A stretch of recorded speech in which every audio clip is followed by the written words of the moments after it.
करो और यह जगह छोड़ दो। अध्याय 41। मुस्कुराहट के साथ पीछे देखने से 100 गुना आकर्षण होता है। हल्का गीला NSFW। शालिनी नामक उपद्रवी पुलिस वाले से छुटकारा पाने के लिए कुछ अश्लील हथकंडे अपनाने के बाद शिवा बिना किसी रुकावट के पार्किंग क्षेत्र में पहुंच गया। उसने कार स्टार्ट की और डैशबोर्ड पर समय देखा। रात के लगभग 1 बज रहे थे। रोज के साथ अंतरंग बातें करने के लिए पर्याप्त समय न होने के डर से उसने जोर से एक्सीलेटर दबाया और M3 रॉकेट की तरह शहर के बीचों बीच जा गिरी। उसी समय शालिनी के नेतृत्व में पुलिस कारों की 3 टुकड़ियों को लगा कि कुछ ठीक नहीं है। एक पुलिसकर्मी ने फोन उठाया और वह जल्दी से शालिनी के पास गया जो गहरी सोच में डूबा हुआ था। ब्यूरो चीफ, कुछ बड़ी बात हुई है। शालिनी इस बात से उदास थी कि जिस अपराधी का वे इंतजार कर रहे थे वह अभी तक नहीं मिला, और बुरे मूड में मुड़कर उसने पूछा, क्या हुआ? पुलिसकर्मी ने जल्दी से कहा, हमें अभी अभी एक अंदरूनी सूत्र की रिपोर्ट मिली है। एक रहस्यमय व्यक्ति ने आज रात अकेले देसाई निवास में घुसपैठ की, फिर चंदन देसाई और उसके कई अधीनस्थों को मार डाला। देसाई निवास ने अब अपना मालिक बदल दिया है और ये दिवंगत चंदन देसाई के सहायकों में से एक राजन सिंह है। उस रहस्यमय व्यक्ति का ठिकाना अज्ञात है। शालिनी की घनी और बारीक भौहें सिकुड़ गईं। उसका दिल आश्चर्य से भर गया। कोई आश्चर्य नहीं कि चंदन देसाई आज रात के ड्रग सौदे में भाग लेने के लिए अभी भी नहीं गया है। वह वास्तव में मर चुका है। अन्य पुलिसकर्मी काफी खुश थे और उनमें से एक ने कहा, ब्यूरो चीफ, यह अच्छी बात है। अब समय आ गया है कि चंदन देसाई को वह दंड मिले जिसका वह हकदार है। तुम लोग क्या जानते हो? शालिनी को गुस्सा आया और उसने डांटा, तुम लोग इसके बारे में क्यों नहीं सोचते? किस तरह का व्यक्ति अकेले ही देसाई निवास में घुसपैठ कर सकता है, चंदन देसाई को मार सकता है, फिर अकेले ही वापस जा सकता है? दिल्ली में ऐसा कोई दिखाई दिया? क्या तुम लोग जरा भी चिंतित नहीं हो? सभी पुलिस वाले एक दूसरे को निराशा से देखने लगे।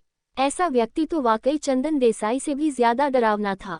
शालिनी ने एक पल के लिए सोचा और कहा, जल्दी करो और अंदरूनी सूत्र से संपर्क करो। कहानी के कारण की यथासंभव जांच करो। ये पता लगाना सबसे अच्छा होगा कि यह रहस्यमय व्यक्ति कौन है, और कम से कम हमें उसकी शक्ल और विशेषताओं का पता लगाना चाहिए। इसके अलावा इस क्षेत्र में निगरानी सिर्फ इसलिए कम नहीं होनी चाहिए क्योंकि चंदन देसाई मर चुका है। चूंकि चंदन देसाई की मृत्यु हो गई है, इसलिए उनके स्थान पर आने वाले राजन सिंह को निश्चित रूप से पुराने जिद्दी लोगों को खून से साफ करना होगा। हमें ये सुनिश्चित करना होगा कि कोई भी नागरिक हताहत न हो। हाँ ब्यूरो चीफ। कई आदेश देने के बाद शालिनी ने शिवा की दिशा की ओर देखा। उसके ठंडे और सुंदर चेहरे पर थोड़ी जिद दिखाई दी और उसने खुद से कहा, शिवा, मैं निश्चित रूप से तुम्हारा अंतिम परिणाम पता लगाऊंगी। तारांकन। जब वह रोज बार में पहुंचा तो अंदर से अभी भी इंसानों की आवाजें आ रही थी। रात से सुबह तक शराब पीना और मौज मस्ती करना बार स्ट्रीट से अपेक्षित था। शिवा ने खुश और खिलखिलाते लिटिल झाओ को आवाज लगाई, फिर तुरंत बार के पीछे हॉलवे में भाग गया और रास्ते में सभी अंगरक्षकों ने उसका सम्मानपूर्वक अभिवादन किया। हालांकि शिवा ने इसका जिक्र नहीं किया, लेकिन सभी को पहले से ही पता था कि उनके राष्ट्रपति की जान इस साधारण से दिखने वाले व्यक्ति ने बचाई थी। रोज के कमरे का खूबसूरत दरवाजा खोलने के बाद शिवा ने उसे कमरे में नहीं पाया। विशाल और आरामदायक कमरे के अंदर केवल साइड टेबल की लाइट चालू थी। कमरे में रोशनी धुंधली थी। सिर घुमाकर उसने देखा कि कमरे के बाहर स्विमिंग पूल के पास एक आकर्षक आकृति बैठी हुई थी। रोज का स्विमिंग पूल बड़े बड़े पत्थरों के टुकड़ों से बनाया गया था। उस समय रोज ने सफेद सूती गॉज नाइटगाउन पहना हुआ था और स्विमिंग पूल के पास पत्थर के पत्थरों पर बैठी थी। शुद्ध सफेद, बेदाग, चिकने और शानदार छोटे पैरों की जोड़ी, जो चमक से भरे हुए थे, पानी में तारों की रोशनी की दर्पण छवि के लिए लहरें पैदा कर रहे थे। शांत प्रांगण में कई यूलान मैग्नोलिया फूल पेड़ की शाखाओं पर हवा के साथ झूम रहे थे और अपने साथ ठंडी और प्राकृतिक सुगंध ला रहे थे। बादलों के बीच अर्धचंद्राकार चांद ने एक शर्मीली मुस्कान दिखाई, जो रिया के आकर्षक लेकिन थोड़े उदासीन सुंदर चेहरे पर अपनी सादी और शांत चांदनी बिखेर रही थी। चांदनी ने उसमें कुछ मासूमियत भी जोड़ दी, जैसे कि वह कोई देवी थी जो चांद में महल से धर्मनिरपेक्ष दुनिया में गिर गई थी, फिर भी प्राचीन ग्रीक पौराणिक कथाओं से एक सफेद पोशाक में एक देवी की तरह थी। दरवाजा खुलने की आवाज सुनकर रिया ने धीरे से अपना सिर घुमाया। उसने बोलने के लिए अपना मुंह नहीं खोला और शिवा को सिर्फ एक शांतिपूर्ण मुस्कान दिखाई।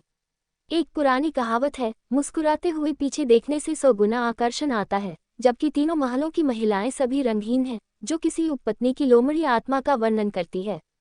शिवा को रोज ऐसी नहीं लगी, क्योंकि अभी उसकी मुस्कान और भी शुद्ध थी, जैसे कि वह एक पत्नी थी जो अपने पति को याद कर रही थी। और ये देखकर कि उसका पति सुरक्षित घर लौट आया है, उसने एक खुश मुस्कान प्रकट की। यह महिला हमेशा मुझे आध्यात्मिक स्तर पर गर्मजोशी और आराम देने में सक्षम है। आज ही मुझे आखिरकार पता चला कि मैं वास्तव में उसे छोड़ने में असमर्थ हूँ। अपने मोजे और पैंट उतारकर शिवा धीरे धीरे रिया के पास गया, उसके बगल में पत्थर की सड़क पर बैठ गया, अपने पैरों को ठंडे पानी में डुबोया और गहरी सांस ली। उसके बाद उसने महसूस किया कि उसका पूरा शरीर आराम से ढीला हो गया है। तभी रोज ने अपना मुंह खोला और हल्की शरारती मुस्कान के साथ बोली, अगर तुम अब भी नहीं आते तो मैं सो जाती। अगर तुम सो रही होती तो मैं तुम्हें जगा सकता था, और अगर तुम उस समय सो जाती जब मैंने तुम्हें मेरा इंतजार करने के लिए कहा था, तो मुझे तुम्हारे नितंबों पर भी थप्पड़ मारना पड़ता। शिवा ने रोज के मुलायम और सुगंधित कंधों को पकड़ लिया, जिससे वह आराम से उसकी छाती पर झुक गई। उसने आराम से उसकी छाती के मुलायम मांस को रगड़ा, जिससे सुंदर महिला ने चुलबुली मुस्कान बिखेरी। तुम बहुत अत्याचारी हो, रोज ने आंख मारी। रेड थॉर्न सोसाइटी के अध्यक्ष को एक आदमी ने नितंब पर पीटा। अगर यह बात बाहर आ गई तो मैं अपने अधीनस्थों, अपने कई भाइयों और बहनों को कैसे आदेश दूंगी। तो हमें देखना होगा कि थप्पड़ मारने वाला कौन है। शिवा ने रोज के सुगंधित बालों को चूमा, इसकी खुशबू बहुत अच्छी थी, इसलिए वह मुस्कुराया और पूछा, तुमने अपना परफ्यूम बदल लिया? उनके सिर पर कौन इत्र छिड़केगा? रोज ने अपना शरीर सीधा किया और शिवा की ओर आंखें घुमाई। क्या तुम्हें इस युवती के शरीर की खुशबू और शैम्पू की खुशबू एक साथ पसंद है? शिवा ने स्पष्ट रूप से मुस्कुराते हुए कहा, मुझे ये पसंद है, लेकिन आप एक बिंदु पर थोड़ी गलत थी, आप अब एक युवा महिला नहीं रही। रोज का सुंदर चेहरा लाल हो गया। तो मैं क्या हूँ? एक युवा विवाहित महिला पर विचार किया गया। एक युवा विवाहित महिला जो विवाहित नहीं है। रोज ने चंचलता से अपनी आंखें झपकाईं। शिवा तुरंत अवाक रह गया। ये रोज के प्रति उसका अपराध माना जाता था, और कुछ ऐसा जिसके बारे में बात करना मुश्किल था। वह मुस्कुराया और शर्मिंदा होकर बोला, ये मेरी प्यारी, क्या हम विषय बदल सकते हैं? अपने हाव भाव देखो। रोज ने हंसते हुए कहा, मैं बस मजे के लिए तुम्हें चिढ़ा रही हूँ, मुझे इतने लंबे समय तक इंतजार कराने में तुम्हारी गलती है, लगभग 4 घंटे हो गए हैं। शिवा ने उदास होकर कहा, अरे मेरी प्यारी रिया, मैं अपने घर से चंदन देसाई के घर गया, फिर जैसे ही मेरा काम पूरा हुआ मैं यहाँ आ गया। रास्ता आसान था, लेकिन मैं बीच में अपने घर नहीं रुका, मैं पहले से ही बहुत तेज हूँ। परिणाम क्या हुआ? रोज ने शांत भाव से पूछा, मानो अंडरवर्ल्ड के सरगना को उसके घर में मार डालना कोई मामूली बात हो। शिवा ने बिना समय बर्बाद किए और जो कुछ हुआ उसका एक सरल वर्णन किया। अंत में उसने कहा, संक्षेप में, अभी चंदन देसाई की सेना को राजन सिंह द्वारा साफ कर दिया जाएगा। आप राजन सिंह से संपर्क करें और उसे अपनी व्यवस्थाओं के बारे में बताएं। रोज ने बिना किसी आश्चर्य के सिर हिलाया। मुझे वास्तव में उम्मीद नहीं थी कि राजन सिंह के पास वास्तव में कुछ दिमाग है। अतीत में मैंने उसे चंदन देसाई का अनुसरण करते हुए देखा था, मुझे अपने निर्णय में गलती की उम्मीद नहीं थी। वह मंदबुद्धि है, अन्यथा वह चंदन देसाई को अपना बॉस नहीं चुनता। शिवा ने इससे इनकार नहीं किया। रोज ने अचानक पश्चाताप से आह भरी, चाहे वह कितना भी मूर्ख क्यों न हो, वह मुझसे तुलना नहीं कर सकता, जो स्वेच्छा से खुद को किसी व्यक्ति की रखेल बनने की अनुमति देती है, और यहाँ तक कि वह भी जो देर रात तक इंतजार करती है, जब तक कि मैं सोने नहीं जाती। इस छोटी सी लड़की को मैं दयनीय हूँ वाला भाव प्रकट करते देख शिवा को अपने डेंटियन से भयंकर रूप से आग उगलती हुई महसूस हुई। एक ही झटके में उसने रिया की बेहद लचीली कमर को पकड़ लिया और गले लगा लिया, फिर अपना सिर नीचे करके उसके बेदाग चेहरे को चूमा और मुस्कुराया, मेरी प्यारी रिया, तुम आकर्षण बढ़ाने में वाकई बहुत अच्छी हो। ऐसे भाव से क्या तुम्हें डर नहीं लगता कि तुम्हारा पति पागल हो जाएगा? कैसा पागलपन है, पति? रोज की सांस से ऑर्किड की तरह महक आ रही थी। उसने धीमी सी चुलबुली आवाज में पूछा। शिवा ने एक अजीब सी मुस्कान दी और अचानक बल के साथ आगे बढ़ी। उनके शरीर एक पल में स्विमिंग पूल में प्रवेश कर गए। दोनों तुरंत एक दूसरे से चिपक गए और एक दूसरे को गर्मागर्म चूमने लगे। पानी की फुहारों के बीच में बड़बड़ाहट की आवाजें सुनाई दे रही थी। रोज, चलो पानी में करते हैं। वो मत करो। क्या? ठीक है। ओह अच्छा, बहुत आज्ञाकारी। मैंने कहा, वो मुझे पता है तुम यही चाहती हो, एक बार कह देना ही काफी है। हे वो। अध्याय 42, नाश्ते का समय। इस अध्याय में मैंने दाई माँ को माया कर दिया है, उनकी ज्यादा उम्र नहीं होने की वजह से। जब भोर की पहली किरण रोज के विशाल शयन कक्ष में पहुंची तो शिवा बहुत प्रसन्न होकर बिस्तर से उठा अपने कपड़े पहने और जाने के लिए तैयार हो गया। नींद भरी आंखों वाली रोज ने असंतोष से मुंह बनाया और एक अंडरवर्ल्ड बॉस के योग्य आकर्षण के बिना एक साधारण लड़की की तरह वह पश्चाताप के साथ बोली, मैंने तुम्हें कल पानी में ऐसा करने से मना किया था, अब मुझे वहां पानी की सूजन एडिमाक महसूस हो रही है। शिवा उलझन में दिखे, पानी में ऐसा करना इसलिए पानी में सूजन एडिमाक है। डार्लिंग रोज, ऐसा कैसे हो सकता है कि आपको सामान्य चिकित्सा ज्ञान का जरा भी ज्ञान न हो। पानी में सूजन का मतलब यह नहीं है।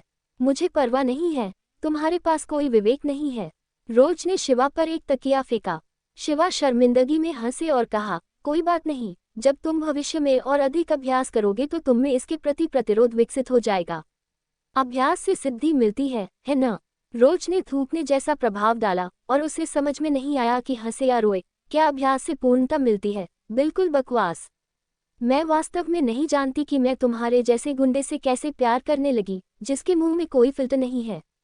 एक दूसरे का मजाक उड़ाने के कुछ पल बाद शिवा को याद आया कि उसे अभी भी घर लौटकर कपड़े बदलने और काम पर जाने की जरूरत है। इसलिए रिया के सुडौल नितंबों को सहलाने के बाद वह जल्दी से बार से निकल गया। जब वह गोल्डन गार्डन के विला में लौटा तो ठीक नाश्ते का समय था। एप्रन पहने हुए माया रसोई से नाश्ता लाने की प्रक्रिया में थी। शिवा को घर लौटते देख माया एक पल के लिए स्तब्ध रह गई। फिर उसने एक स्नेहपूर्ण भाव प्रकट करते हुए पूछा, युवा मास्टर, आप कल रात कहाँ गए थे? मिस और मैं चिंतित थे। जिस क्षण माया ने ये कहा, अंजलि, जो मेज के पास खिचड़ी खा रही थी, ने भौहें सिकुड़ी और ठंडे स्वर में कहा, मुझे चिंता नहीं थी। एक और ठंडे चेहरे को देखकर, जैसे कि किसी ने उसका पैसा उधार लिया हो, शिवा को कोई आपत्ति नहीं हुई। वह बैठ गया, चम्मच उठाया, अपने कटोरे में खिचड़ी भरी और खुशी खुशी उसे खाने लगा। खिचड़ी आसानी से नीचे सरक गई और उसके साथ धनिया का स्वाद भी आ गया। माया, आप इसे इतना स्वादिष्ट कैसे बना देते हैं, जबकि यह सिर्फ खिचड़ी है? माया खुशी से हंसी और बोली, अगर यंग मास्टर को ये पसंद है तो कृपया और खाएं। वह फिर अपना काम करने के लिए रसोई में लौट गई। 2 बड़े घूंटों में खिचड़ी का पूरा कटोरा खत्म करने के बाद शिवा कटोरा फिर से भरने के इरादे से करछूल उठाने के लिए आगे बढ़ा, लेकिन इससे पहले कि वह करछूल उठाता, उसने देखा कि अंजलि ने खिचड़ी के बड़े बर्तन को तेजी से अपनी तरफ सरका दिया, जिससे ऐसा लगा कि वह उसे एक और घूंट नहीं पीने देगी। शिवा को दुख हुआ। वह कड़वाहट से हंसा और बोला, मेरी अच्छी पत्नी, ऐसा नहीं हो सकता कि आप अपने पति को सुबह सुबह खिचड़ी खाने को भी तैयार नहीं हैं। आप पहले ही 2 कौर खा चुके हैं। इसके अलावा आपको मुझे इस तरह से घृणित तरीके से बुलाने की अनुमति नहीं है। अंजलि ने खिचड़ी का बर्तन अपने पास रख दिया, फिर अपना सिर नीचे किया और खाना जारी रखा। क्या तुम्हें सिर्फ एक छोटी सी कटोरी खिचड़ी के लिए इतनी दूर जाने की जरूरत है? शिवा ने बुदबुदाया। फिर उसे अचानक कुछ याद आया, हंसा और पूछा, तारा, क्या ऐसा हो सकता है कि तुम इसलिए नाराज हो क्योंकि मैं कल रात घर नहीं लौटा? तारा ने अपना सिर भी नहीं उठाया और ठंडे स्वर में कहा, मुझे आपके तुच्छ मामलों में कोई दिलचस्पी नहीं है। तो फिर तुम मुझे खिचड़ी क्यों नहीं खाने दोगे? शिवा हैरान था। माया ने मेरे लिए ये पकाया है, आप अपना खाना खुद बनाएं। शिवा थोड़ी देर के लिए हिचकिचाया और उसे लगा कि खाने के लिए खिचड़ी को जबरदस्ती छीनना ज्यादती होगी। उसे याद आया कि उसने अपनी सभी महिला सहकर्मियों से वादा किया था कि वह नाश्ता लेकर आएगा, इसलिए उसने उसे चिढ़ाना जारी नहीं रखा। शिवा अपने कपड़े बदलने के लिए ऊपर गया, फिर घर से निकलने की तैयारी करने लगा। जब माया ने शिवा को जाते देखा तो उसने उत्सुकता से पूछा, क्यों न थोड़ा और खा लिया जाए यंग मास्टर?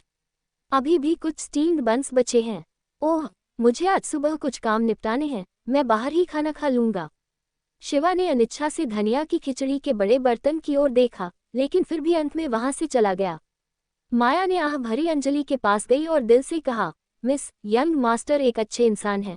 आप दोनों को, पति और पत्नी को सौहार्दपूर्ण रहना चाहिए। अब यंग मास्टर का इतना विरोध मत करो। अंजलि के हाथ रुक गए और उसने स्पष्ट रूप से कहा, अब चिंता मत करो माया, अगर वह बाहर खाना चाहता है तो उसे बाहर खाने दो, जैसा वह चाहे। आखिरकार वह एक आदमी है और जब वे जवान होते हैं तो वे ज्यादा चंचल होते हैं। मिस, अगर आप यंग मास्टर के साथ थोड़ा बेहतर व्यवहार करें तो बाहर की औरतें मिस से कैसे तुलना कर सकती हैं? जब ऐसा होगा तो यंग मास्टर अब पूरी रात बाहर नहीं रहेंगे। माया ने धैर्यपूर्वक समझाया। ऐसा लग रहा था जैसे तारा अब और नहीं सुन सकती। वह खड़ी हुई और चॉपस्टिक नीचे रख दी। माया, मेरा पेट भर गया है, मैं काम पर जा रही हूँ। ये देखकर कि तारा अब इस बारे में बात करने को तैयार नहीं थी, माया को पता चल गया कि चिड़चिड़ी में सधीर हो गई है और वह केवल आहें भर सकती थी। फिर उसने मेज साफ करना शुरू कर दिया। उस सुबह की घटना ने शिवा के मूड को प्रभावित नहीं किया। उसने पश्चिमी क्षेत्र के बाजार में गाड़ी चलाते हुए सुबह की खबरें सुनी। उसने पास में ही गाड़ी पार्क की, फिर उस जगह पर चला गया जहां उसका मटन कबाब की दुकान हुआ करती थी और विभिन्न प्रकार के नाश्ते खरीदने लगा। जो लोग फेरीवाले के रूप में काम करते थे वे स्वाभाविक रूप से नाश्ते के लिए कई प्रकार के स्टॉलों से परिचित थे। उनमें से काफी लोग शिवा के दोस्त भी थे, इसलिए जब उन्होंने शिवा को देखा तो उन्होंने खुशी से उसका अभिवादन किया और उसके द्वारा ऑर्डर किए गए भोजन के अलावा उसे मुफ्त में अतिरिक्त भोजन भी दिया। बहुत जल्दी शिवा ने भोजन के बैग कार तक पहुंचाए, लेकिन यह अफसोस की बात थी कि उसने बूढ़े लाल जी का स्टॉल नहीं देखा। बूढ़े लाल जी शायद पिछली रात की घटनाओं से अभी भी अनजान थे। बूढ़े लाल जी के बारे में सोचते हुए शिवा को राजन सिंह को ये याद दिलाने की जरूरत महसूस हुई कि वह यहाँ के छोटे मोटे फेरीवालों के साथ गलत व्यवहार न करे। आखिरकार इस आधे साल के दौरान उन सभी के उसके साथ अच्छे संबंध थे। शिवा बिना देर किए अनामिका इंटरनेशनल पहुंचने में कामयाब हो गया। जब वह लिफ्ट से उतरा और बड़े जनसंपर्क विभाग के कार्यालय में दाखिल हुआ तो तुरंत ही वहां दो अच्छी तरह से तैयार और सुंदर महिला सहकर्मियों ने उसका स्वागत किया। खुशी से हंसते हुए कहा, बड़े भाई शिवा अभी क्यों आए? हम बहनें सभी भूखे थे। जाहिर है अनन्या ने दूसरों को शिवा द्वारा नाश्ता लाने की जिम्मेदारी लेने के बारे में सूचित किया था। शिवा ने भोजन के 2 बड़े बैग अपने हाथों में उठाए। भोजन की मात्रा काफी अधिक है, अगली बार मैं नाश्ता पहले खरीद लूंगा। बोलते समय शिवा अपने कार्यालय की मेज पर चले गए, क्योंकि उनकी मेज पर केवल एक कंप्यूटर था और कुछ नहीं। ये भोजन रखने के लिए उपयुक्त स्थान था। दफ्तर में मौजूद दर्जनों युवा और आकर्षक महिला सहकर्मी तुरंत चहकती हुई और तुलना से परे जीवंत होकर चारों ओर जमा हो गईं। शिवा की मेज पर भाप से भरे पराठे, समोसे, कचौड़ी, पूरी, जलेबी, तले हुए पकौड़े और यहाँ तक कि रस से भरे गुजिया जैसे चमचमाते खाद्य पदार्थों को देखकर वे एक पल के लिए खामोश हो गईं। फिर एक एक करके शिवा की ओर मुड़ी और उन्हें प्यार भरी नजरों से देखा। शिवा, तुम बहुत अद्भुत हो। तुमने इतना सारा सामान कैसे खरीद लिया और फिर भी भारी भरकम सामान लाने से कैसे बच गए? गोल चेहरे वाली काव्या ने जल्दी से रस से भरी गुजिया पकड़ी, अपने छोटे से मुंह से एक निवाला खाया और तारीफ की। ऐसा नहीं हो सकता कि आप नाश्ता खरीदने में विशेषज्ञ हो, है ना? इतने पेशेवर। ये कैसे हो सकता है कि दूध और लस्सी दोनों उपलब्ध हैं और आपने जो लस्सी खरीदी है उसमें मीठी और बिना मीठी दोनों तरह की लस्सी है। अनन्या ने भी शिवा से इतने पेशेवर होने की उम्मीद नहीं की थी। ये पहले की तुलना में बहुत अधिक प्रचुर मात्रा में था। अपनी सभी महिला सहकर्मियों को खुशी खुशी अपनी प्रशंसा करते देख शिवा नामक एक व्यक्ति को संतुष्टि और गर्व दोनों का अनुभव हुआ। वह पूरी तरह से भूल गया कि उसका मूल नौकरी आवेदन पीआर के लिए था, न कि ब्रेकफास्ट गोफर के लिए। सब लोग कृपया जो भी खाना पसंद हो खाएं। अगर आपको कुछ खास पसंद है तो कृपया मुझे बताएं, मैं अगली बार और खरीदूंगा। शिवा को खुद पर गर्व था और वह शेखी बघारना और चापलूसी करना भी नहीं भूला। जब कुछ करते हैं तो हमें इसे गंभीरता से करना चाहिए। जीवन में लोगों की आवश्यकताओं को पूरा करना चाहिए। इस तरह की चीजें मेरे जैसे महान चरित्र वाले व्यक्ति को खुशी से करनी चाहिए। योजक चिन्ह योजक चिन्ह योजक चिन्ह।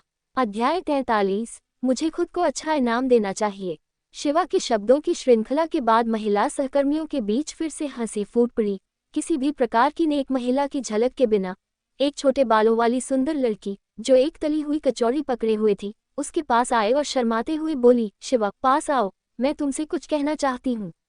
शिवा ये सुनने के लिए उसके करीब गया कि उसे क्या कहना है। फिर भी उस सुंदर लड़की ने उसके गालों को मुआ के साथ चूमा, फिर अपने चेहरे को चुकंदर की तरह लाल करके वह मुस्कुराए और कहा, ये तुम्हारा इनाम है। शिवा को लगा कि दुनिया बहुत बढ़िया है, जैसे वह अचानक 7वें आसमान पर पहुंच गया हो। अनामिका इंटरनेशनल वाकई पुरुषों के लिए स्वर्ग है। यह उसका दूसरा दिन ही था, फिर भी वहां पहले से ही एक सुंदर लड़की चुंबन की पेशकश कर रही थी। सिर्फ एक नाश्ते का इतना असर होता है, इसलिए अगर वह हर रोज नाश्ता लेकर आए तो क्या उसका लिंग सुख का जीवन अभी भी दूर रहेगा? शिवा ने उसके चेहरे पर गीले चुंबन के निशान को छुआ और हंसा। छोटी बहन, ये तुम्हारी बेईमानी थी। जब तुमने मुझे चूमा था तब भी तुम्हारे मुंह पर तेल था। अगर मैं इसे साफ नहीं कर सकता तो तुम्हें तेल को वापस चूमना होगा। छोटे बालों वाली बहन ने गुस्सा होने का नाटक करते हुए कहा, तुम्हें कहना मेरे लिए पहले से ही बहुत अच्छा है। यहाँ बहनों में तुमसे छोटा कौन है? 1 इंच भी आगे मत बढ़ो और 1 मील की मांग मत करो। हे बस मजाक कर रहा था। अब जाकर शिवा को याद आया कि इस साल वह सिर्फ 23 साल का था। भारत में बहुत से यूनिवर्सिटी के छात्र 24 साल की उम्र में ही स्नातक हो जाते हैं। वास्तव में उसे सिर्फ छोटा भाई ही माना जा सकता है, बड़ा भाई नहीं। महिला सहकर्मियों की भीड़ ने जो पसंद किया उसे लेने के बाद वे खुशी खुशी अपनी सीटों पर लौट आईं और काम करते हुए भोजन का आनंद लिया। और समय समय पर कई बोल्ड लड़कियां शिवा पर बिजली की नजरें छोड़ती थीं, जिससे शिवा को ऐसा महसूस होता था कि उसकी लार ग्रंथियों का उत्पादन बहुत ज्यादा बढ़ गया है। उसके पास लगातार महिलाओं के बचे हुए खाने को अपने मुंह में भरने के अलावा कोई विकल्प नहीं था और वह बड़े घूंटों के साथ अपना नाश्ता खाता रहा।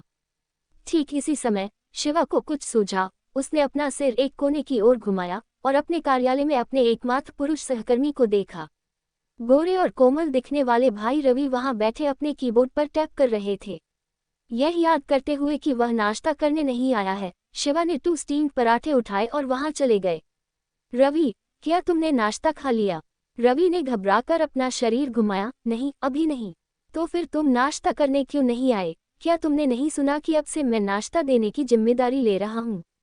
शिवा ने मुस्कुराते हुए रवि को प्लास्टिक बैग थमा दिया। यहाँ अगर नाश्ता नहीं खाया जाए तो काम करने के लिए पर्याप्त ऊर्जा नहीं होगी, इसलिए अगर तुम्हें और नाश्ता लेना है तो मेरे कक्ष में आ जाओ, वहाँ बहुत कुछ बचा हुआ है। रवि ने कृतज्ञता के साथ भोजन स्वीकार किया, लेकिन प्लास्टिक की थैली से केवल एक स्टीम्ड पराठा निकाला और दूसरा शिवा को लौटा दिया। उसके चेहरे पर अजीब भाव था और वह बुदबुदाया, मेरी भूख कम है, एक ही मुझे भर देता है। शिवा का गला लगभग घुट गया। एक आदमी शिवा के सामने खड़ा था और कमजोरी से कह रहा था कि उसे बहुत कम भूख लगी है और वह 2 स्टीम्ड पराठे भी नहीं खा पाया। इससे उसे समझ नहीं आ रहा था कि उसे हंसना चाहिए या रोना चाहिए। अपनी सीट पर वापस आकर जैसे ही उसने कंप्यूटर चालू किया, उसने देखा कि माया हल्के बैंगनी रंग की पोशाक में शान से उसके पास आ रही थी।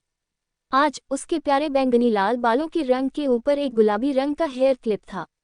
परिपक्वता और लालित्य के बीच थोड़ी शरारत भी जुड़ गई थी। जैसे ही वह पास आए, एक ऐसी गंध जो चमेली और कस्तूरी, लवेंडर के समान थी, की गंध आ रही थी। अपने अनुभव से शिवा यह निर्धारित करने में सक्षम था कि यह महिला बिस्तर पर सभी प्रकार की कट्टर हरकतें कर सकती है। माया ने नहीं सोचा होगा कि शिवा के दिमाग में ऐसे घिनौने विचार थे। उसने एक पल के लिए रवि को ध्यान से देखा, फिर कहा, छोटे शिवा, भविष्य में अगर तुम खाली हो तो कृपया छोटे रवि का ज्यादा ख्याल रखना। वह बच्चा आमतौर पर बहुत कम बोलता है और बहुत अकेला रहता है। हम सभी उसके लिए चिंतित हैं, लेकिन आखिरकार हम सभी महिलाएं हैं और हम उसे भाई की तरह नहीं रख सकते। ऐसा प्रतीत होता है कि माया का दिल अच्छा था और वह अपने दफ्तर में सहकर्मियों का ख्याल रखती थी। शिवा को स्वाभाविक रूप से इस तरह के छोटे मोटे काम से कोई परेशानी नहीं होगी और उसने सिर हिलाया। वैसे भी मैं सिर्फ नाश्ता खरीद रहा हूँ और छोटे मोटे काम कर रहा हूँ। अपने सहकर्मियों की देखभाल करना और अपने साथी पुरुष की देखभाल करना जरूरी है। माया के सिकुड़े हुए होंठ मुस्कुराहट में बदल गए। मैंने दूसरों को आपके बारे में बात करते सुना है कि आप कितने महान प्रतिभाशाली हैं, लेकिन जहां तक मेरा मानना है, आपकी जुबान बहुत ही चिकनी है। अनन्या, जो सबसे करीब बैठी थी, ने मुड़कर माया को एक गहरी नजर से देखा, प्यार से हंसी और कहा, माया, आप शिवा से क्यों नहीं पूछती कि क्या उसकी कोई गर्लफ्रेंड है? मुझे लगता है कि आप दोनों में काफी मेल है। शिवा उस समय बिना पलक झपकाए माया की छाती पर हिलते हुए मांस के 2 टुकड़ों को घूर रहा था और उन शब्दों को सुनकर वो पछतावे भरे लहजे में बोला, इस बारे में क्या मैंने कभी इसका जिक्र नहीं किया? मैं पहले से ही शादीशुदा हूँ। तुम शादीशुदा हो? अनन्या दंग रह गई, फिर अविश्वास के साथ बोली, मैं वास्तव में नहीं कह सकती। तुम्हारी कामुक निगाहों और बिना अनुमति के हरकतें करने से कोई लड़की वास्तव में तुमसे शादी करने को तैयार है। शिवा नाखुश था और एक धार्मिक और राजसी चेहरे के साथ उसने कहा, मैं कितना कामुक हो गया हूँ? मैं काफी ईमानदार व्यक्ति हूँ। बड़ी बहन अनन्या, आपको झूठ नहीं बोलना चाहिए। इससे पहले आप बड़ी बहन माया के स्तनों को घूरते रहे। क्या आपको लगता है कि हम नहीं जानते थे? अनन्या ने अपनी आंखें घुमाई। माया को भी अजीब नहीं लगा। उसने अपना मुंह ढक लिया और हंसते हुए कहा, अनन्या, तुम्हें अब उस पर हमला नहीं करना चाहिए। अगर यह बात उसकी पत्नी तक फैल गई तो शायद उसे अपनी गलतियों की सजा भुगतने के लिए वॉशबोर्ड पर घुटने टेकने पड़ेंगे। ये कहकर वह उदारतापूर्वक चली गई। शिवा ने अपने दिल में बुदबुदाया, तो वे सभी लोमड़ियां हैं और सब कुछ देख सकती हैं। वे इस बारे में चुप रहीं, लेकिन चूंकि उसे पहले ही देख लिया गया था, इसलिए अब और छिपने की कोई जरूरत नहीं थी। उसने चलते समय माया के पीछे के दृश्य को देखा और उसके सुंदर ढंग से हिलते हुए नितंबों को अपनी लार निगलते हुए। अनन्या शिवा की बेबाकी से अवाक रह गई, फिर हंसते हुए बोली, शिवा, मैं तुम्हें एक रहस्य बताना चाहती हूँ। कौन सा रहस्य? शिवा समझ गया कि इन शब्दों में कुछ अप्रत्यक्ष संकेत था और वह खुद को रोक नहीं सका और पूछने के लिए उसके करीब चला गया। वास्तव में बड़ी बहन माया के नितंब बेहतरीन हो सकते हैं, लेकिन काव्या के नितंब सबसे मुलायम है, उन्हें छूना बहुत आरामदायक है। अगर मौका मिले तो आपको इसे आजमाना चाहिए। अनन्या की कामुक आंखें सिकुड़ गईं जब उसने कहा, मैंने पहले भी उनके सभी नितंबों को छुआ है, तुम्हें पता है। शिवा को बहुत ईर्ष्या हुई। यह महिला वाकई बहुत खुली और बोल थी, शायद इसलिए क्योंकि वे इस जगह अनामिका इंटरनेशनल में बहुत लंबे समय से रह रही थी, जहां पुरुष बहुत कम हैं, और उनकी स्वाभाविक भूख और प्यास बढ़ गई थी। एक चंचल मुस्कान दिखाते हुए उसने पूछा, तो फिर तुम्हारा बट काव्या के बट से कैसे तुलना करता है? अनन्या का मूल इरादा शिवा को सिर्फ लुभाना था, लेकिन अचानक ऐसा सवाल पूछे जाने पर वह हकलाने लगी और बोलने में असमर्थ हो गई। अगर वह कहती कि वह काव्या से कमतर है, तो एक ऐसी महिला के रूप में जो अपने रूप पर भरोसा करती है, वह असंतुष्ट महसूस करेगी। लेकिन अगर वह कहती कि वह काव्या से बेहतर है, तो वह बहुत घमंडी और आत्मसंतुष्ट और एक फ्लॉपर लगेगी। एक जोड़ी सजीव आंखें शिवा को घूर रही थी। क्या तुम बहुत उत्सुक हो? जब तुम काव्या का स्पर्श करोगे तो मैं तुम्हें अपना स्पर्श करने दूंगी, फिर तुम खुद ही इसकी तुलना कर सकते हो, है न? यह एक सौदा है। शिवा हंसा। दयनीय काव्या, वह स्पष्ट रूप से नहीं जानती कि उसका बट इस हृदयहीन पुरुष और महिला की जोड़ी के लिए एक जुआ मंच में बदल गया है।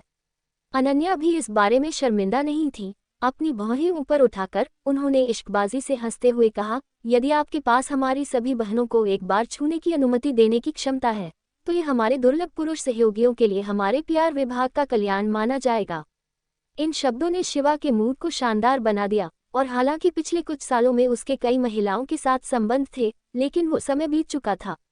अब जब इस बारे में सोचता हूँ तो लगता है कि यह भी सिर्फ शारीरिक ज़रूरतों को पूरा करने का एक तरीका था। आज के समय में दफ्तर में महिलाओं से कुछ शब्द कहने भर से उसे जो उत्साह मिलता है वह अभूतपूर्व है। सुबह के समय काम बिल्कुल वैसा ही था जैसा शिवा ने सोचा था। कोई भी उसे परेशान नहीं करता था। वह कंप्यूटर चालू करता था और सीधे इंटरनेट पर जाकर कुछ गेम खेलता था, जैसे सॉलिटेयर, कैंडी क्रश और ऐसे ही कुछ। उसे बहुत मज़ा आता था। कभी कभी कई सुंदर लड़कियां उसके पास आकर उससे कुछ विदेशी भाषा के सवाल पूछती थीं, और शिवा बिना किसी दिमाग पर बोझ डाले आसानी से उनका जवाब दे देता था। जब लगभग 12 बजे थे, काव्या और माया एक जोड़े के रूप में चले आए, और जब अनन्या ने उन्हें आते देखा तो उसने अपनी चीजें व्यवस्थित की और उठ गई।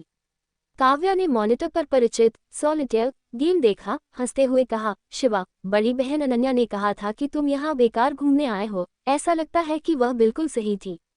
शिवा ने अपने सूखे होठों को चाटा, अपने पेट को रगड़ा और फिर अपना सिर उठाकर पूछा, क्या आप लोग दोपहर के भोजन के लिए जाने वाले हैं? हाँ, कंपनी के डाइनिंग हॉल में। क्या आप हमारे साथ आ रहे हैं? माया ने पूछा। शिवा ने भले ही 7 या 8 स्टीम पराठे, 5 जलेबी और 2 पैकेट लस्सी खा ली हो, लेकिन गेम खेलने जैसा कोई काम करना सबसे ज्यादा थका देने वाला काम था, इसलिए उसे अभी भी थोड़ी भूख लगी हुई थी। वह खड़ा हो गया और बिना किसी शर्म के उसने कहा, बेशक, मुझे तुम्हारे साथ जाना है। काम करना बहुत थका देने वाला है, मुझे खुद को अच्छी तरह से पुरस्कृत करना चाहिए। तीनों महिलाओं ने एक साथ उसकी ओर आंखें घुमाईं।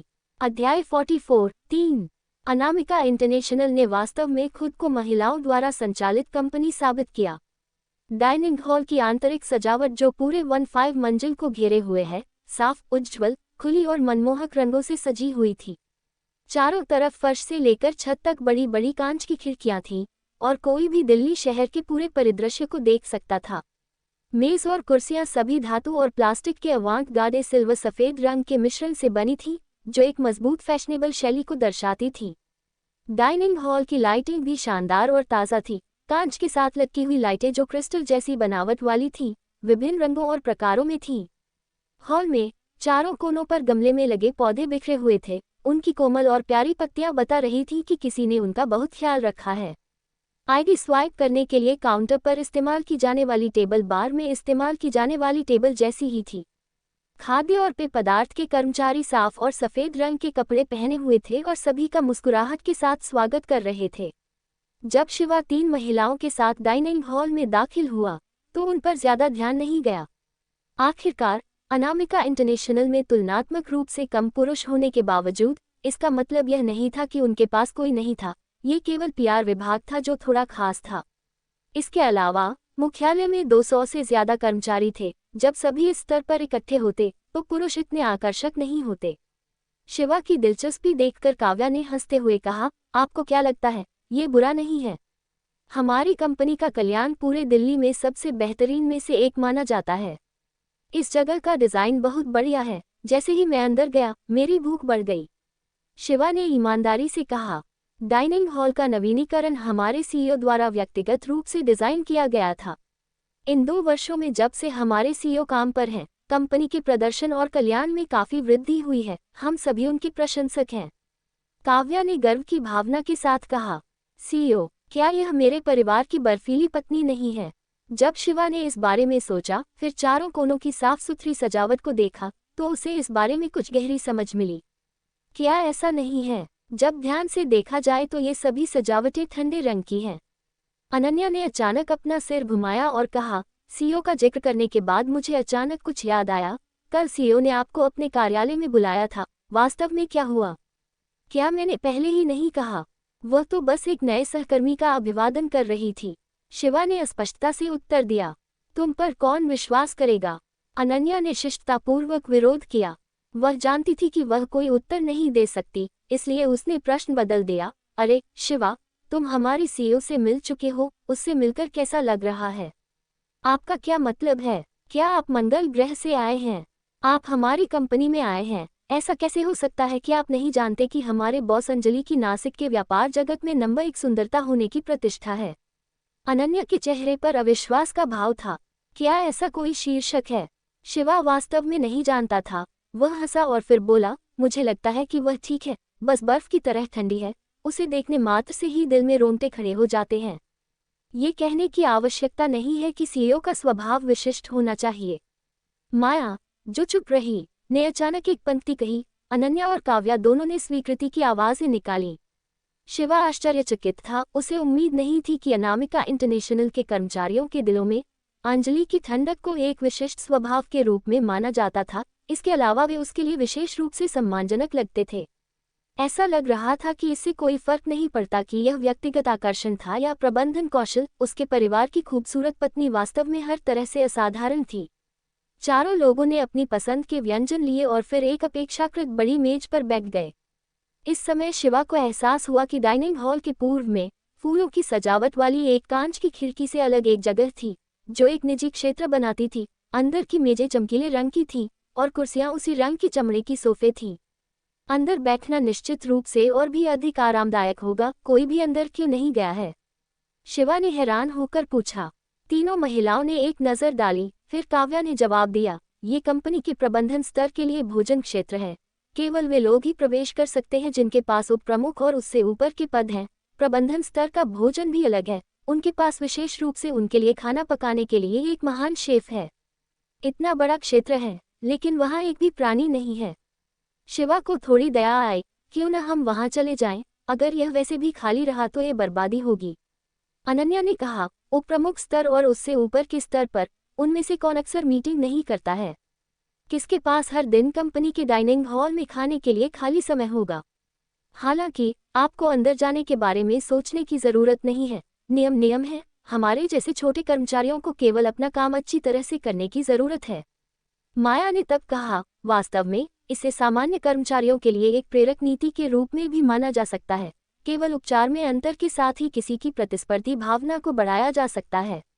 केवल प्रतिस्पर्धी भावना के साथ ही कोई प्रगति कर सकता है। मुझे लगता है कि यह आवश्यक है। शिवा ने अपनी प्लेट में रखे चिकन टिक्का और गोभी के टुकड़े को देखा। यह अच्छी तरह से पका हुआ था, लेकिन केवल 2 हाथों के आकार का। उसने उदास होकर कहा, बहुत कम व्यंजन है, बहुत कम चावल हैं। मुझे इसे खत्म करने के लिए केवल 2 या 3 कौर की आवश्यकता है। यह एक छोटे से ढाबे से 50 रुपये के भोजन जितना भी पेट भरने वाला नहीं है। तीनों महिलाएं एक दूसरे को निराशा में देखने लगी। उन सभी के चेहरे पर ऐसे भाव थे कि वे कुछ समझ नहीं पा रही थी। सच तो यह था कि उन्हें यह नहीं पता था कि बाजारों में उन छोटे छोटे ढाबों से मिलने वाला 50 रुपये का खाना कैसा होता है। शिवा के चेहरे पर यह भाव देखकर कि उनके पास खाने के लिए पर्याप्त नहीं है, वे बिना कुछ कहे ही अपनी प्लेट में रखे कुछ व्यंजन और चावल को अपनी चॉपस्टिक से शिवा की प्लेट में ले जाने लगी। आमतौर पर हम अपना खाना खत्म नहीं कर पाते, इसलिए हम आपको थोड़ा खाने देंगे। अनन्या ने असहाय होकर हंसते हुए कहा, भविष्य में अगर आप हमारे साथ दोपहर के भोजन के लिए शामिल होंगे तो हम भोजन की बर्बादी से बच सकते हैं। ठीक इसी समय लोगों की एक पंक्ति भोजन कक्ष में दाखिल हुई। भोजन कक्ष में काम करने वाले कई कर्मचारी चुपचाप खड़े हो गए, कुछ हद तक घबराए हुए भाव प्रकट करते हुए, और उन लोगों का अभिवादन किया। ओह, सीईओ और विभाग प्रमुख आ गए हैं। विभाग प्रमुखों की बैठक समाप्त हो गई है। काव्या ने घबरा कर चिल्लाया। जो कुछ भी वह कर रही थी उसे रोक दिया और अन्य महिलाओं की तरह खड़ी हो गई। सबसे आगे खड़ी थी प्रभावशाली तारा, जिसने अपने बालों को बन में बांधा हुआ था और उसके साफ चांद जैसे चेहरे पर कोई कॉस्मेटिक्स नहीं था। उसका बर्फीला स्वभाव हजारों मील दूर से भी दूसरों को दूर भगा सकता था। वह एक स्वर्गीय देवी की तरह थी, शुद्ध काले रंग की पोशाक में, और तुलना से परे विशेष रूप से स्पष्ट और सुरुचिपूर्ण लग रही थी। ये एक ऐसी महिला थी जिसे किसी मेकअप की जरूरत नहीं थी और उसे अपने आसपास के लोगों को आकर्षित करने के लिए केवल उपस्थित रहने की जरूरत थी। उसके साथ प्रवेश करने वाले अन्य प्रबंधन स्तर के लोगों ने इस बात को साबित कर दिया। उनमें से अधिकांश महिलाएं थीं, उन्होंने फिटिंग के कपड़े पहने थे, सुंदर स्वभाव की थी, कुछ उम्रदराज थी फिर भी आकर्षक थी, जबकि कुछ युवा और सुंदर थी। इनमें शिवा के वरिष्ठ पीआर विभाग की मीरा राजपूत भी शामिल थी। हालांकि उस समय अंजलि के पीछे चलने वाली ये ग्लैमरस सुंदरियां सूरज से ढके चांद की तरह थी और वे उतनी चमकदार नहीं थी जितनी वे आमतौर पर होती थी। एक दो बार देखने के बाद शिवा ने अपना सिर नीचे कर लिया। उसे लगा कि इस स्थिति में उसके लिए सिर्फ खाना ही बेहतर है। इसलिए जब वहां उपस्थित सभी लोगों ने खाना बंद कर दिया और अभिवादन करने के लिए खड़े हो गए, तो शिवा, जो अपना चिकन टिक्का खा रहा था, अचानक एक दर्दनाक अंगूठे की तरह सामने आ गया। जब अंजलि शिवा के पास से गुजरी तो वह एक पल के लिए भी नहीं रुकी और उसने एक नज़र भी नहीं डाली, जैसे कि वह शिवा को बिल्कुल भी नहीं पहचानती थी। सच तो यह था कि जब वह अंदर आई तो उसने 3 महिलाओं को शिवा की प्लेट में खाना डालते हुए देखा और उसके दिल में नाखुशी की लहर दौड़ गई। उसका सस्ता पति वास्तव में कंपनी को अपनी फ्लिटिंग स्पॉट मानता था। इसके अलावा उसने एक बार में 3 लोगों को भी उठा लिया। इसके बजाय जब प्रबंधन स्तर के अन्य लोगों ने शिवा को देखा, जो अन्य कर्मचारियों के विपरीत, जो खुश करने के लिए प्रयास कर रहे थे, केवल अपने भोजन की चिंता कर रहा था, उन्हें नाराजगी महसूस हुई, लेकिन वे कुछ कहने के लिए सही स्थिति में नहीं थे और केवल जानबूझकर या अनजाने में इस व्यक्ति को दिल से याद कर सकते थे और उसे अपनी काली सूची में शामिल कर सकते थे। मीरा राजपूत, जो हल्के पीले रंग की पोशाक में थी, वह सुबह से ही एक मीटिंग में थी और अभी तक शिवा से नहीं मिली थी। ये दृश्य देखकर उसे भी नाराजगी महसूस हुई। अचानक उसे कुछ याद आया, उसकी आंखों में चिढ़ाने और ताना मारने की झलक दिखाई दी। वह शिवा के पास रुकी और बोली, शिवा, दोपहर 3 बजे के आसपास निकलने के लिए तैयार रहना, तुम मेरे साथ बाहर कुछ काम निपटाने के लिए आ रहे हो। ये कहकर वह बिना पीछे देखे चली गई। शिवा ने मुंह में भरा खाना निगल लिया। उसे कैसे पता नहीं चल सकता था। यह महिला वरिष्ठ, जो उससे नाखुश थी, निश्चित रूप से उसके साथ कुछ चाल चलने का इरादा रखती है। वही कहकर बचना चाहता था कि वह बहुत व्यस्त है, लेकिन मीरा राजपूत को पहले से ही अन्य प्रबंधन स्तर के लोगों के साथ गंभीरता से चर्चा करते हुए देखकर उसने मूल रूप से अब उस पर कोई ध्यान नहीं दिया। मैं तुम्हें शुभकामनाएं देता हूँ। उसके बगल में बैठे अनन्या ने शिवा को आंख मारी। शिवा ने अपने कंधे उचकाए, उदासीनता से हंसा और अपना सिर युद्ध में गिराना जारी रखा। अध्याय 45 बातचीत। अनामिका इंटरनेशनल के भोजन कक्ष के विशेष क्षेत्र में प्रबंधन स्तर के कर्मचारी बैठक से उत्पन्न समस्याओं पर धीरे धीरे चर्चा करने के लिए कई समूहों में विभाजित हो गए। सीईओ अंजलि की तरफ सचिव और सहायक वूयू के अलावा केवल 3 अन्य महिला वरिष्ठ प्रबंधन स्तर की कर्मचारी थी जो करीब बैठी थी। अन्य अधिकारी भी समय समय पर अपने सीईओ की ओर देखते थे, लेकिन बहुत करीब जाने की हिम्मत नहीं करते थे। इससे अंजलि के आसपास एक विलक्षण वातावरण बन गया, जो असामान्य रूप से अजीब था। अंजलि के सबसे करीब बैठा दूसरा व्यक्ति मीरा राजपूत था। उस समय उसका अपनी प्लेट में रखे व्यंजनों को खाने का मूड नहीं था। उसने एक पल के लिए सोचने के लिए अपना सिर नीचे कर लिया, फिर अंत में धीमी आवाज में बोली, बॉस अंजलि, जिस व्यक्ति से आप कल मिले थे, आप उसके बारे में क्या सोचते हैं? खाने के दौरान भी अंजलि ने एक सुंदर मुद्रा बनाए रखी, बिल्कुल एक राजकुमारी की तरह जिसे शाही परिवार के लिए शिष्टाचार प्रशिक्षण दिया गया था। मीरा राजपूत की बातें सुनकर उसने स्वाभाविक रूप से अपनी चॉपस्टिक और कटोरा नीचे रख दिया और उदासीन चेहरे के साथ पूछा, कौन? वह शिवा। क्या उसका रवैया बहुत बुरा नहीं है? मीरा राजपूत लगातार इस बात से हैरान थी कि अंजलि ने शिवा को नौकरी से निकालने के उसके प्रस्ताव को क्यों अस्वीकार कर दिया। ये बताना असंभव था कि अंजलि ने जानबूझकर या अनजाने में मुख्य भोजन कक्ष की ओर देखा। फिर उसने अपनी चॉपस्टिक और कटोरा उठाया और कहा, अगर वह कोई बड़ी गलती नहीं करता है, कंपनी के हितों के खिलाफ नहीं जाता है या कंपनी की छवि को नुकसान नहीं पहुंचाता है, तो उस पर ध्यान न दें। मैं बाकी सब संभाल लूंगी। ऐसा कहकर उसने छोटे छोटे कारखाना जारी रखा। इस बार मीरा राजपूत और भी अधिक हैरान थी। उसके सुंदर चेहरे पर अभिव्यक्ति तेजी से बदल गई और अंत में उसने ये पूछना छोड़ दिया कि अंजलि की योजना क्या थी। उसके कई वर्षों के अनुभव ने उसे बताया कि यह महिला, जो इतनी खूबसूरत थी कि उसके प्रति ईर्ष्या करना भी मुश्किल था, इस विषय पर अब और बातचीत करने को तैयार नहीं थी। ठीक है, चून की सीईओ आपको नौकरी से नहीं निकालेंगे, इसलिए मैं आपको त्यागपत्र स्वयं सौंपने दूंगी। मीरा राजपूत ने घृणा से सोचा। दोपहर में शिवा ने 1 घंटे से ज्यादा गेम खेले। शुरू में उसने दोपहर की झपकी लेने की योजना बनाई थी। उसने अनन्या से उधार लिया हुआ एक इन्फ्लेटेबल तकिया भी तैयार किया था, लेकिन मीरा राजपूत वास्तव में वहां पहुंच गई थी। अपने दुबले पतले, सुंदर और शालीन साथी को देखकर शिवा को लगा कि यह बहुत बड़ी मुसीबत होने वाली है। ऐसा क्यों था कि उसके आत्मविश्वास से भरे और खूबसूरत चेहरे पर एक मुस्कान थी जो उस बड़े बुरे भेड़िए की तरह थी जो 3 छोटे सुअरों को देखता था। शिवा, तुम दिन भर बेकार बैठे रहे हो, मेरे साथ एक जगह चलो, कुछ काम निपटाने के लिए तुम्हें कुछ काम करना है।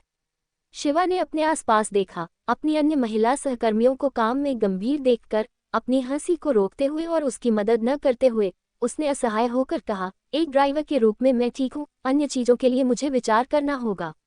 जब समय आएगा तो तुम्हें पता चल जाएगा कि तुम्हें क्या करना है। मीरा राजपूत बेहद गुस्से में थी। इस लड़के में अभी भी जीवन को त्यागने और मौत को गले लगाने का रवैया है। मीरा राजपूत के पीछे बेसमेंट के कार पार्क में जाने पर मीरा राजपूत की सवारी एक लाल ऑडी A4 थी। जिस क्षण वह उसमें बैठा, उसने मीरा राजपूत के मोहक शरीर की खुशबू को सूंघा। शिवा कुछ सूंघने का आनंद लेने से खुद को रोक नहीं सका, फिर हंसा और कहा, मिस मीरा, आपकी कार का इंटीरियर वास्तव में सुगंधित है और आपकी तरह ही गंध है। तुम सच में बहुत मोटी चमड़ी वाले हो। मीरा राजपूत का सुंदर चेहरा शर्म से लाल हो गया। क्या तुम हमेशा महिलाओं के सामने इतने तुच्छ रहते हो? ये कुछ भी नहीं है। अगर इसकी खुशबू अच्छी है तो मैं और सूंघूंगा। आखिरकार खुशबू सूंघना औरत को जानना है। जो लोग चुपके से सूंघते हैं वे बदकिस्मत हैं। मैंने जो विदेशी वैज्ञानिक रिपोर्ट पढ़ी है, उसका निष्कर्ष है कि जब पुरुष और महिला एक साथ होते हैं तो गंध द्वारा आकर्षण एक बड़ी भूमिका निभाता है। एक बार जब कोई पुरुष किसी महिला की इच्छा करता है, जब वह उस महिला के साथ मिलता है, तो अक्सर ऐसा इसलिए होता है क्योंकि उस महिला के शरीर की गंध उस पुरुष की पसंद के अनुरूप होती है। उन्होंने जिन सैकड़ों जोड़ों का सर्वेक्षण किया, उनमें से लगभग सभी अपने शरीर की गंध से अपने साथी को खोजने में सक्षम थे। शिवा ने फिर मीरा राजपूत को आंख मारी। मैं आपसे बात करना जारी रखने के लिए बहुत आलसी हूँ। मीरा राजपूत ने कार स्टार्ट की और उसे अनदेखा कर दिया, लेकिन कार स्टार्ट करने के कुछ समय बाद वह खुद को उत्सुकता से पूछने से नहीं रोक सकी, क्या इसका मतलब यह है कि जब आपने अपनी पत्नी से शादी की तो आप सूंघने के लिए अपनी नाक पर निर्भर थे? शिवा दंग रह गया। उसके दिमाग में अंजलि का ठंडा और सुंदर चेहरा उभर आया। उसने अपने दिल में बुदबुदाया, मेरी पत्नी की गंध ऐसी चीज है जिसे पुरुष बर्दाश्त नहीं कर सकते। लेकिन उसके मुंह से हंसी निकली और उसने कहा, यह मुख्य बात नहीं है। मुझे अपनी पत्नी की गंध पसंद है, लेकिन मुझे दूसरी महिलाओं की गंध भी पसंद है। मिस मीरा, आपकी गंध भी खराब नहीं है। बोलने के बाद उसने एक और बड़ी सूंघ ली। अगर ऑडी A4 में लड़ाकू विमानों में पाई जाने वाली इजेक्शन सीटें होती तो मीरा राजपूत वास्तव में इस अशिष्ट आदमी को आकाश में इजेक्ट करना चाहता था। पूरी यात्रा के दौरान मीरा राजपूत के गोरे चेहरे पर लाल रंग की चमक थी, जिसे वह किसी भी तरह से हटा नहीं सकी। 1/4 घंटे से ज्यादा समय के बाद कार एक अपेक्षाकृत पुरानी ऑफिस बिल्डिंग में रुकी। मीरा राजपूत ने राहत की सांस ली, शिवा की तरफ ठंडी नजर से देखा और कहा, क्या आप नीलम अपैरल्स का साइन बोर्ड देख सकते हैं? शिवा ने जम्हाई ली और अपनी आंखें चौड़ी करके देखा। सामने ऑफिस बिल्डिंग के बीच में वाकई सफेद बैकग्राउंड और काले शब्दों वाला एक साइन बोर्ड था जिस पर लिखा था, नीलम अपैरल्स लिमिटेड कंपनी। क्या यही हमारा गंतव्य है? उसने पूछा। ये तुम्हारा है, मेरा नहीं। मीरा राजपूत के चेहरे पर चालाकी की एक झलक दिखाई दी। मुझे बातचीत करने के लिए दूसरी कंपनी में जाना होगा, ये तुम्हारी है। बातचीत? किस बारे में? शिवा ने हैरानी से कहा। इस नीलम अपैरल्स कंपनी ने पिछले साल 40 लाख रुपए के परिधान का ऑर्डर दिया था, लेकिन अभी भी 25 लाख रुपए का बकाया है। मूल रूप से समय सीमा अगले साल थी, लेकिन मैंने सुना है कि नीलम पहले ही टूटने की कगार पर है, इसलिए हमें खराब ऋणों को रोकने के लिए उस 25 लाख रुपए की वापसी में तेजी लाने की जरूरत है। शिवा को लगा कि इस स्थिति में कुछ गड़बड़ है। मिस मीरा, इतना सारा पैसा दांव पर लगा है, फिर भी आप चाहती हैं कि मेरे जैसे नए कर्मचारी से इसे वसूला जाए? मुश्किलें थोड़ी ज्यादा हैं, है न? अन्य पीआर कर्मचारियों के पास करने के लिए बहुत सारे काम हैं और केवल आप ही बेकार बैठे हैं। इसके अलावा मैं आपको कर्ज चुकाने में तेजी लाने और लोगों को मारने से मना कर रहा हूँ। अगर आप एक आदमी हैं तो देर मत करो, मीरा राजपूत ने कहा और उसकी बादाम जैसी आंखें उसे घूर रही थी। सच तो यह है कि शिवा को ये कहने का बहुत मन हुआ कि मैं एक ऐसा आदमी हूँ जो टालमटोल करता है, लेकिन ये सोचकर कि वह इससे कैसे बच नहीं सकता, उसने इसे स्वीकार कर लिया। मीरा राजपूत के हाथ से व्यापारिक लेन देन की जानकारी प्राप्त की, फिर बहुत धीरे धीरे कार्यालय भवन की ओर चल दिया। जब तुम्हारा काम हो जाए तो मुझे फोन कर देना और मैं तुम्हें लेने आ जाऊंगी। मीरा राजपूत ने ऐसा कहने के बाद वह आकर्षक ढंग से मुस्कुराई, फिर यू टर्न लिया और कार पार्क से बाहर निकल गई, और ऐसा करते हुए उसने अपना सेलफोन बंद कर दिया। शिवा को अभी भी यह एहसास नहीं हुआ था कि उसे उसके वरिष्ठ ने बेवकूफ़ बनाया है। वह बिना किसी जल्दबाजी के दफ्तर की इमारत में चला गया और अंदर घुसते ही उसने एक भड़कीले कपड़े पहने रिसेप्शनिस्ट को देखा, जिसने भारी मेकअप किया हुआ था और बोरियत दूर करने के लिए अपने नाखूनों को रंग रही थी। जब महिला ने शिवा को प्रवेश करते देखा तो उसने तुरंत एक मोहक मुस्कान प्रकट की। श्रीमान, क्या आपको किसी सेवा की आवश्यकता है? शिवा ने अपने हाथ में भूरे रंग का लिफाफा दिखाया। मैं अनामिका इंटरनेशनल से हूँ, मैं हमारे व्यापारिक सौदे के धन से संबंधित एक समस्या पर चर्चा करना चाहता हूँ। अनामिका इंटरनेशनल? महिला ने शिवा को एक अजीब नज़र से देखा, फिर फ्रंट डेस्क पर कंप्यूटर पर कुछ चीजें जांचने लगी। फिर उसने पूछा, माफ कीजिए, क्या ये बिजनेस डील के बकाया बैलेंस के बारे में है? शिवा खुश था, ऐसा लग रहा था कि यह कंपनी बहुत अच्छी है। उन्होंने मामले को इतनी जल्दी पहचान लिया और कर्ज चुकाने की योजना नहीं बनाई, जिससे उसके लिए यह आसान हो गया। फिर उसने सिर हिलाया, ये सही है। महिला ने बेहद आकर्षक ढंग से मुस्कुराया, अपने हाथों को अपने पेट पर रखते हुए अपने विशेष रूप से आकर्षक सुडौल स्तनों को दबाते हुए ऊपर चली गई। वह गहरी खाई ऐसी लग रही थी जैसे किसी को अपनी खाई में गिरने के लिए मजबूर कर सकती है। मिस्टर, कृपया मेरे पीछे आइए, मैं आपको मैनेजर के कार्यालय में ले जाऊंगी। ये कहते हुए उसने अपनी पतली कमर और शानदार नितंबों को घुमाया और इत्मीनान से लिफ्ट की ओर चली गई। उसी समय शिवा उसके साथ रहा। महिला के पीछे के दृश्य को देखकर उसके दिल में एक सहज भावना जागृत हुई। ऐसा लगता है कि छोटी लड़की मीरा राजपूत बुरी नहीं है। ये कर्ज का पीछा करने वाली नौकरी बिल्कुल भी बुरी नहीं है।